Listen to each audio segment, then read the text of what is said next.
Now this is recording.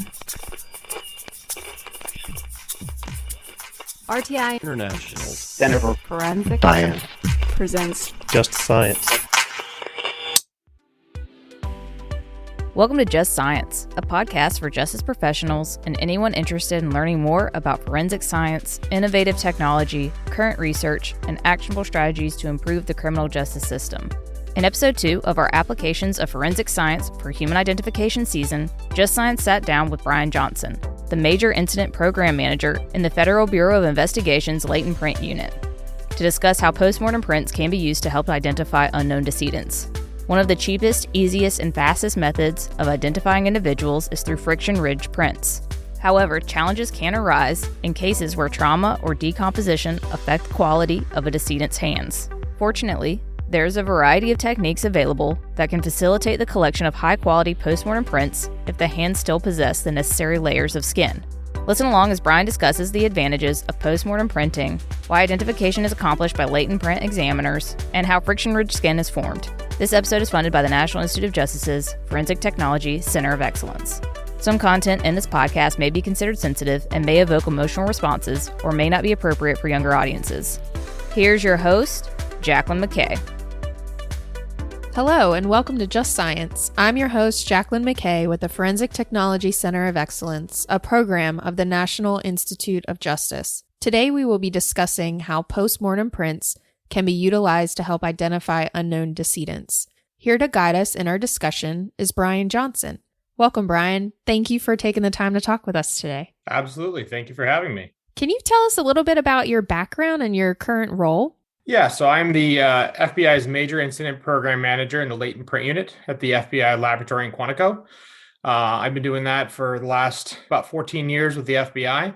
And I went to school in Honolulu, Hawaii, at Chaminade University of Honolulu, and started as a forensic science major, not knowing exactly where I was going to land, and kind of worked my way through starting in death investigation and wanting to do crime scenes. And I got lucky and landed a honors internship with the FBI. So I went on that track and became a latent print examiner with the FBI. I did casework for about 7.5, 8 years. And then I took over the FBI's disaster victim identification squads at that point. And I've been running that since 2015. Can you tell our listeners a little bit about the role and the importance of postmortem printing within human identification? Yeah, so postmortem printing refers to identifying deceased persons using their fingerprints traditionally, sometimes also their palm prints or their footprints.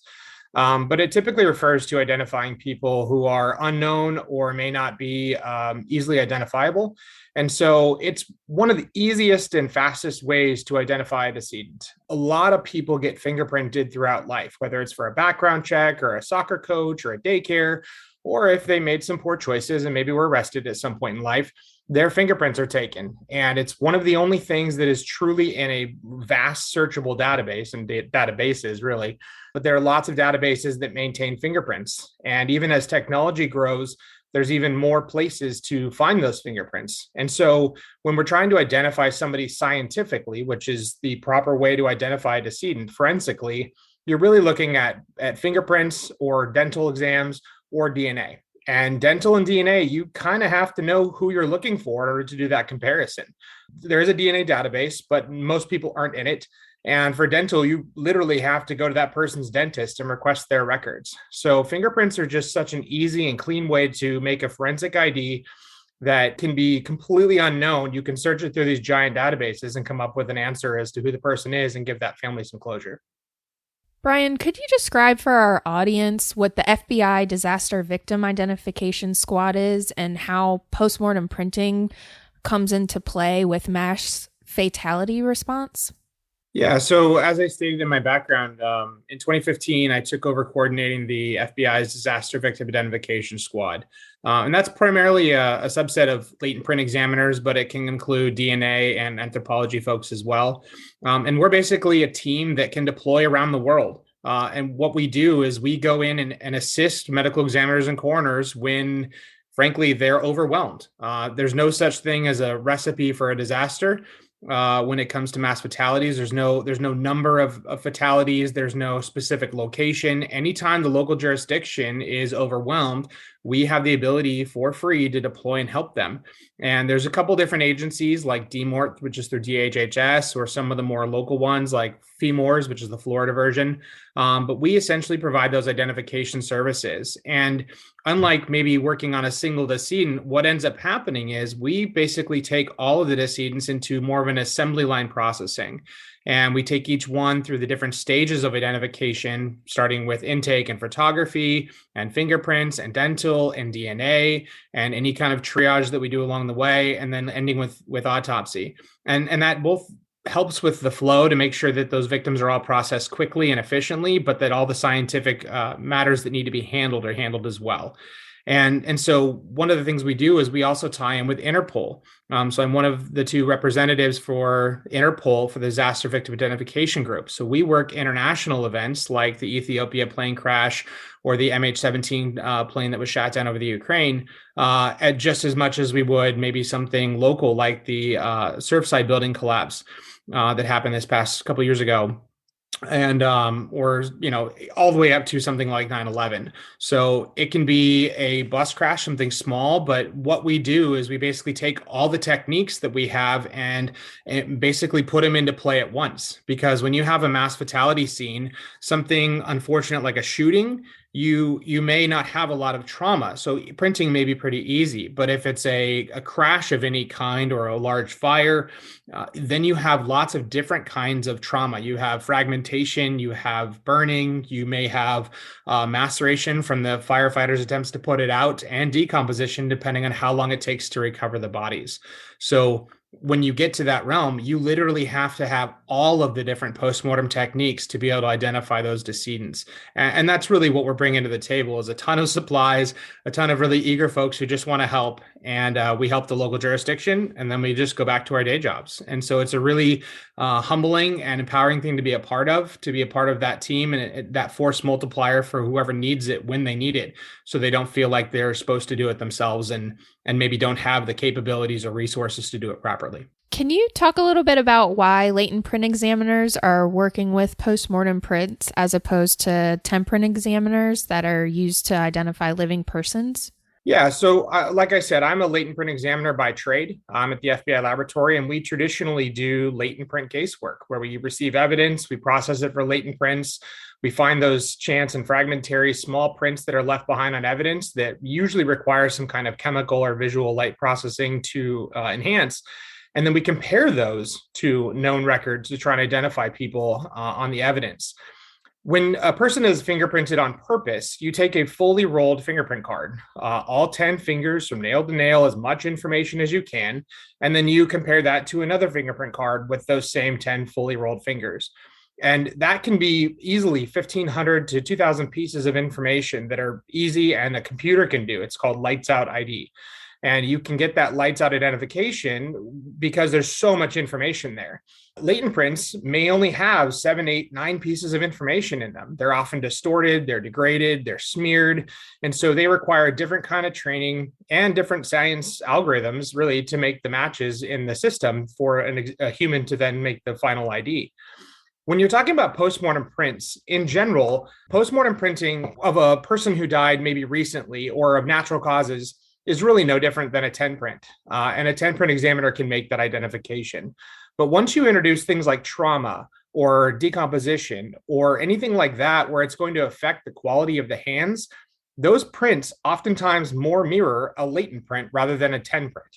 And so there may only be one fingerprint that was obtainable from the decedent. There may only be one partial print there for that decedent. And so the 10 print algorithm and the 10 print examiners are designed for 10 prints versus 10 prints. That's why I call it 10 prints. The latent print is used to looking at tiny pieces of single fingers and trying to find them in the vast databases of fingerprints. It doesn't have to be done by a latent print examiner, but it much more mirrors latent prints. And so that technology is much more available and much more accurate when a latent print search is used for those purposes. I think that's a very valuable distinction to understand. With unidentified remains, The decedents' bodies can be in various stages of decomposition, as you've already spoken about with the various trauma. How often are you able to obtain high-quality postmortem prints from decedents? Yeah, so my rule of thumb is if there's still skin on the hands, if the skin is still present, you can probably get a fingerprint off of it. Now, when we're talking about high-quality prints, that's a bit different. When a person dies and their body, biology sets in, one of two things kind of happens. If the body is in a wet environment or water, the body macerates and turns into wet decomposition. Maybe the hands and the skin start sliding or sloughing off, and it gets difficult pretty quickly. The alternative is if there's no moisture and a lot of heat, then it would do what we call mummification, and that's where it hardens. And the outer layer may still degrade, but mummification is the alternative, of course, to maceration. And that doesn't account for anything like predation from critters or animals or the things that happen in nature, right? But the body is this super cool thing because it has these different layers of skin and each one can stand up and is pretty resilient for a very long time. So I've been working recently on a plane crash recovery from Alaska, and we are identifying persons 70 years post-mortem. So 70 years after they died, we're still able to get usable fingerprints and make those identifications. It really comes down to how the body was preserved or not. But if there's still skin on the hands, you can usually get a print. The quality, of course, varies. So along those same lines, are there any variables that would come into play to affect whether postmortem prints are no longer a viable option for identification? Yeah, I think it does come down to the skin being present, of course. You can't get fingerprints if the skin isn't there. I'm pretty good, and my folks that work with me are really good, but if the hand is skeletonized, there's not much you can do to bring that back. But essentially, there's the three layers of skin. You have the outer epidermis, which is that outer layer of skin that if you look at your hand right now, that's what you're looking at, is the epidermis. And that goes away pretty quick, regardless of how you would decompose. But that under layer, that dermis, it really lasts a long time. So the things that are going to affect the ability to do it are going to be things like fire or long-term wet decomposition, where the skin would deteriorate and disappear very quickly. And then there's also the predation factor, because it's the longest point of the body. A lot of times that's where animals and things that may come across a body that isn't in the elements would start working on it. And so you can lose the hands and the feet fairly fast. But honestly, if the hands are still there, it may not be easy. It may not just be a matter of quickly printing it or putting it on a computerized live scan machine where we scan the fingerprints. That's likely going to happen. But with the right techniques, you can absolutely still get fingerprints. Bryan, you've already spoke about how postmortem prints may be used as opposed to other identification methods such as DNA and dental records. But what about some of the newer emerging technology? Yeah, so we've seen a lot of amazing success in the new frontier that is forensic genealogy and some of the new DNA technologies that are coming out of there. Rapid DNA has really come to the forefront of something that makes a lot of sense. If you have a DNA sample previously, it could be months or even years to get some of those samples processed, and it's incredibly expensive. And with the advent of rapid DNA, a familial member can show up to a facility and say, I think that's my loved one. They can provide a DNA sample and you can compare it to the body. And so it's still not extremely cheap, but it definitely has a kind of a new wave into what it brings to the table. But in the current technology, it really still has a lot of limitations. It does not do well when the decomposition is affecting the sample, or unfortunately, if there are commingled samples or more than one decedent, say maybe a car crash or something larger like the Miami building crash. Once you get commingling, it gets a lot more difficult for those quick machines to help. And the forensic genealogy stuff is fantastic. It just it's a huge scope and very costly still. And it narrows it down to a list of possible people, but you're still limited to the folks that are submitting their DNA as reference samples, essentially, into those databases to make them work. So there is no right answer on how to identify a decedent. In any mass fatality I've been in, we've needed dental, we've needed DNA, and we've needed fingerprints to make all the things.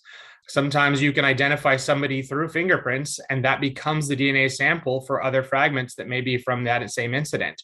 So it's really what I like to call a team sport, unfortunately, to bring all the sciences together. But the prints are the quick and easy way, because we have such vast databases of people who voluntarily give their prints. or sometimes involuntarily, that we can use to identify them, it really does still work as that fast, cheap, and easy way to do it. I think that's such a valuable point, and essentially what we're trying to get across with this entire human identification season of the podcast. So we spoke a little bit about the value as well as some limitations to using postmortem prints for identifications. But let's switch gears a little bit and talk about actual techniques for how to obtain these prints. What are some of the current validated methods for helping develop and collect fingerprints from decedents? So the traditional way of obtaining fingerprints, since fingerprints have been used, really was using ink and paper. And that's just simply a thin layer of ink where the finger is rolled through that ink, and then it is rolled again on a piece of paper. And I will say that still stands true for living individuals and for recently deceased individuals. But once any kind of decomposition sets in, regardless of which way it's going, that method really does not provide good quality record. And in fact, just using that methodology can make it so that the person doesn't get ID'd through fingerprints when they probably should have. One of the more used and much more efficient ways to do it is actually using fingerprint powder, just black fingerprint powder, a little bit of layer on the skin, and then using an adhesive lifter. There's commercially available ones. There's, address labels. There's lots of different versions.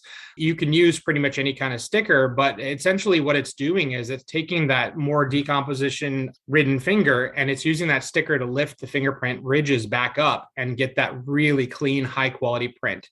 And so I equate that more to like the ink and paper being fax machine quality, and that powder and sticker method being like a digital scan of what it would be. And so you just get a much better method. So just from a collection standpoint, just switching to that method, maybe not in every case, can greatly increase your fingerprint quality and your chances of identification.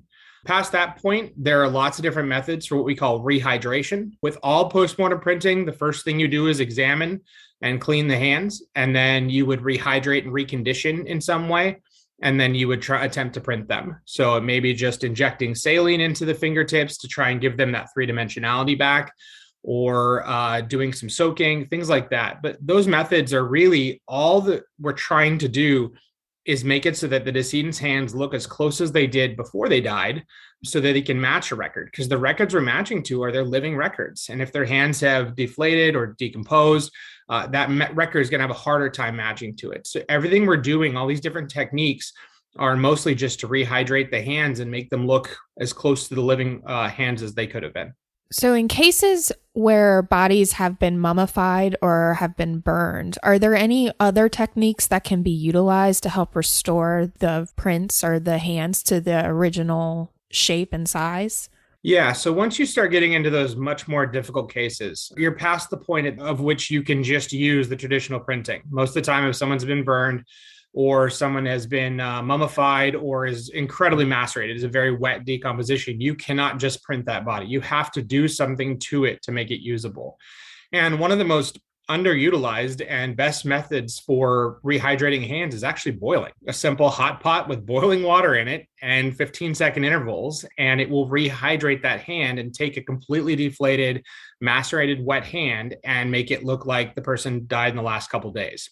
And what it's doing is really rehydrating the skin cells. So it's reverse osmosis. It's actually osmosis for once. And it's actually putting that water back into the skin and rehydrating it back up. And once you've done that, you can use that powder and sticker technique and get fantastic prints. In the Thai tsunami, they only had a couple % hit rate originally until they started working, because all of the remains were macerated. They were all had been in water for a very long time. And just simply that 15 seconds, 30 seconds in boiling water, they're just dipping the whole hand in there, greatly increased the yield of prints and the ability to identify them. So wet bodies pretty much the hands need to be boiled in order to print them. And then you still have to use that powder and sticker, because you're usually at dermis at that point, that under layer of skin. When it comes to mummified remains, though, boiling really won't do you any good. I mean, eventually, I suppose it would break it down, but probably not in a good way. Mummified requires getting into the science a little bit. And so that one, there's a technique with ammonium hydroxide and sodium bicarbonate where you can rehydrate the hands, and it will actually rehydrate that tissue and make it pliable again so the fingers bend and bring that tissue back to being the standard texture of skin. There's another hydroxide, sodium hydroxide, that works really well. It just is a little more complicated because If you don't remember what you're doing, it will dissolve the hand. And that's not exactly the end goal with fingerprinting. And then finally, burn remains. The skin is actually usually coated on the outside with charred remains and it's in bad shape. But if you actually remove that skin and cleanly turn it inside out, like I said, that the human body is so cool. Your prints are on the outside, your prints are on the inside of the top layer of skin, and your prints are on that lower dermis layer. So you have 3 chances to print every single finger. And typically with fire remains, you can break off and twist off that outer layer of skin, turn it inside out, and either photograph or print that inside layer of skin and still get a forensic ID using fingerprints in a matter of minutes. So it's not something that most people necessarily do. A lot of people see a very macerated body or a mummified or burned body, and they immediately tag it as unprintable.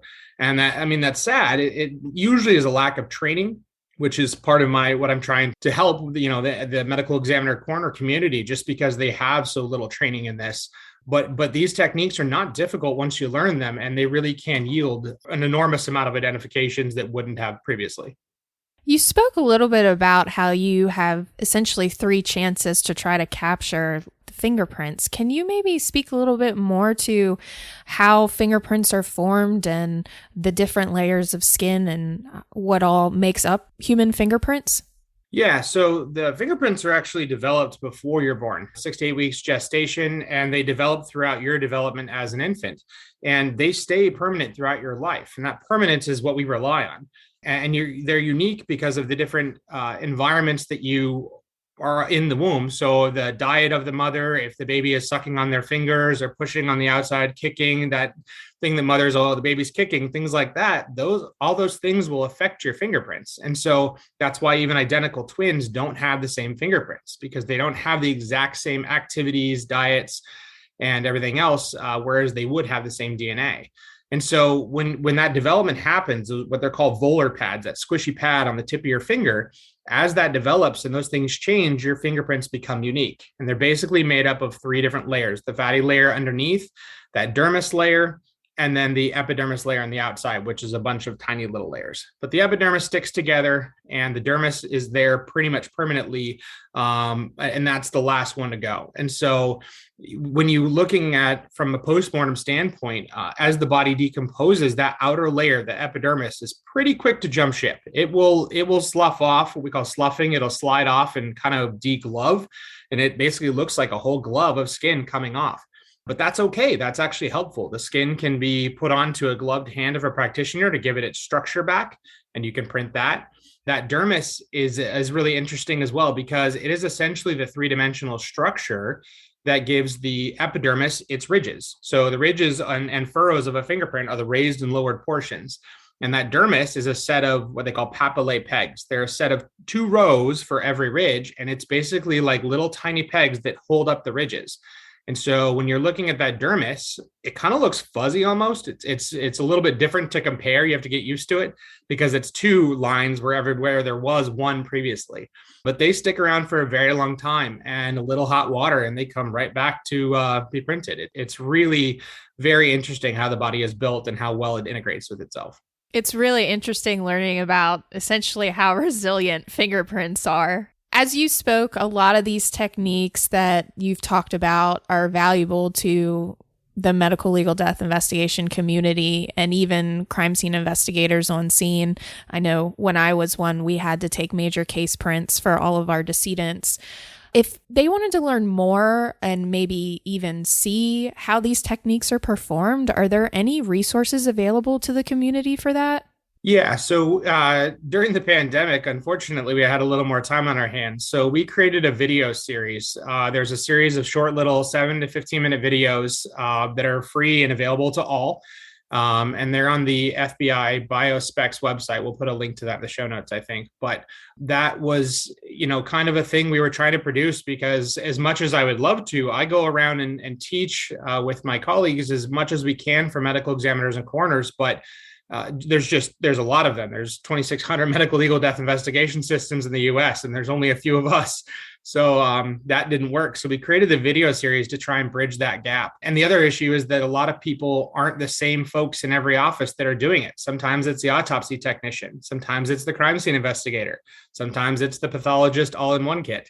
So it just depends on what office it is and what they're doing. But we wanted to provide that in a resource we thought would be both current and helpful. There are also standards written in this. So for the AFS, American Standards Board, and the Organizational Scientific Area Committees, the OSAC, which is through NIST, both of those have documents published and on the registry in postmortem printing. And so those are really good, not so much, to learn, yes, but really if you want to learn about them or to make your office more capable of doing these things and you're looking for standard operating procedures, they're written as best practice recommendations so that you would be able to integrate it into your office. So there are free literary resources, there's free videos, and all of those are available for anyone to learn. And we're pretty friendly at the FBI. So I actually take a lot of calls and emails every single day of people who just have case questions, and we make ourselves available for that for the medical examiner coroner community, because we want to make sure they have the tools they need to do their job for whatever case they encounter. I think that's very valuable to the field. And I know people will be grateful that all of that exists, especially the training tools as well as the best practices and standards. So we spoke a little bit about the importance of and the value of postmortem printing and techniques. But once we have developed the postmortem prints from the decedents, can you talk a little bit about what is actually done next and what are the next steps in the process to actually identify the individuals?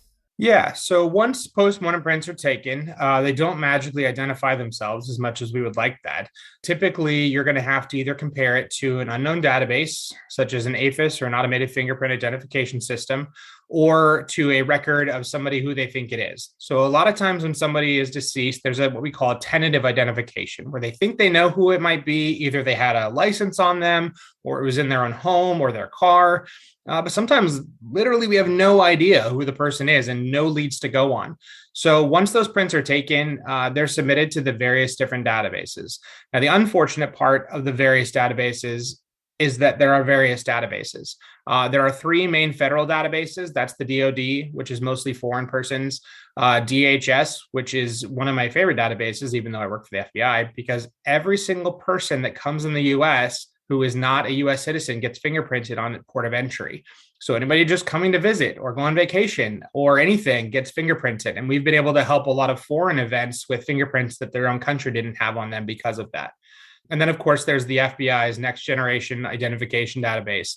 And that's what used to be called IAFIS, if people were around then.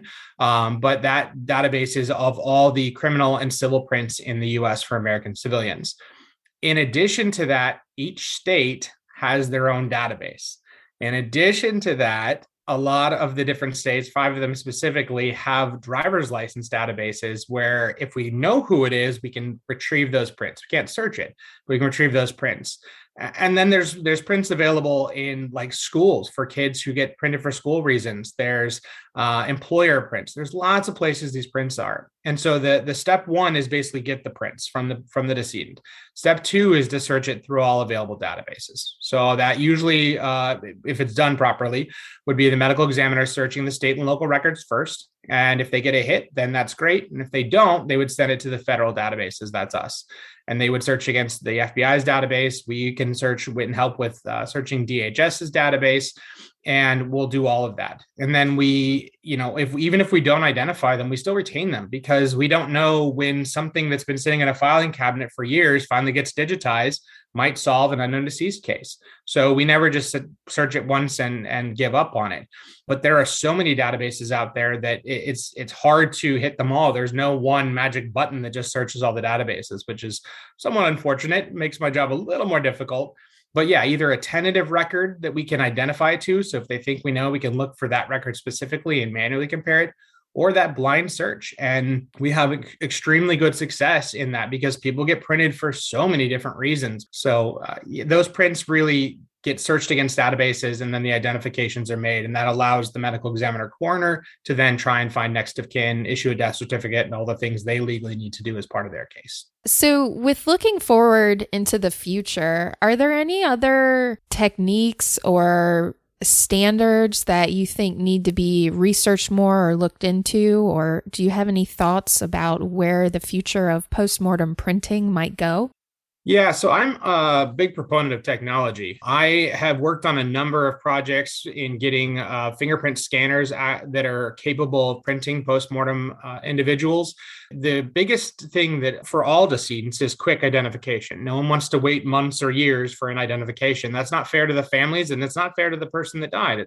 One of the biggest things we're looking into and we want more of and better of is digital fingerprint scanners. All fingerprint scanners in the market right now are made for living individuals. In fact, some of them have some anti-spoofing technologies in there, so that they actually look for a pulse or a heart rate, or they're ultrasonic and have some technology in there. So we have to try and trick them to still work, even though the person's not alive, because we need it for that. And one of the other things that I think is on the, kind of the forefront of maybe what's going to come, but isn't there yet, is contactless fingerprinting. There's a number of technologies out there that have cell phones or camera-based technologies where they can just put a fingerprint or put a finger under a camera and it can automatically capture it. And while this is useful for a number of reasons, in the postmortem world, very rarely are the hands clean and dry and ready to be printed. A lot of times there's moisture, there's condensation, there's things that nature provides that is not conducive to printing. So that contactless realm, if we could ever get that to the point where it really could quickly just hover a camera over a hand and it would just grab those fingerprints and run them, that would be fantastic. And then the other piece that I think is really, something that a lot of people are just dealing with the infrastructure in is mobile identification. I mean, how cool would it be for every crime scene investigator out there to have a mobile fingerprint scanner attached to their phone and be able to print every body when they go to a scene? So before they even get the person in the truck to head back to the morgue, they already know who they are scientifically. I mean, that would be such a valuable tool. And some do have that. Some people are working on that, but it's fairly costly. And there's a lot of logistics involved, and there's a lot of infrastructure for the different databases to automatically talk. So there's a long way to go in that technology front, but anything that can speed up the identifications and the accuracy of capture without having to do all these exhaustive rehydrations really would advance the world of postmortem fingerprints and just take it up a notch. Having something like that when I was a crime scene investigator would have made my life so much easier. So I have a lot of hope in the future technology for this field. Before we wrap up the episode, do you have any final thoughts that you would like to leave our listeners with? If anybody's in this field already, just make sure you understand that there are so many ways to postmortem print a decedent and so many tools and techniques out there that maybe aren't known, that if this sparked your interest at all, or if you have, all of a sudden you just became super passionate to do this, I just want people to know that it's something you can do. Like, that you do not need a medical degree to do postmortem printing. You just have to want to do it. And it can sometimes be a long, intensive, sweaty, gross process. But, I really want people to feel like they have the ability to do it. So I just want everybody to feel empowered and educated, and hope that we can get the best out of this to have the least amount of John and Jane Does out there. Because like I said, no one deserves that. I don't care what their circumstances were that led to their death, but no one deserves that. And the more families we can give closure to, the more cases and resources we could use for things that need them, the better off everyone is. Thank you so much, Bryan. I think that's a very poignant point to end on. We appreciate your time and your insight. Thank you for having me today. It's been great, and I hope people enjoy this. If you enjoyed today's episode, be sure to like and follow Just Science on your platform of choice. For more information on today's topic and resources in the forensics field, visit forensiccoe.org. I'm Jacqueline McKay, and this has been another episode of Just Science. Next week, Just Science sits down with Lori Bruschi and Amy Jenkinson to discuss the application of databases to human identification. Opinions or points of views expressed in this podcast represent a consensus of the authors and do not necessarily represent the official position or policies of its funding.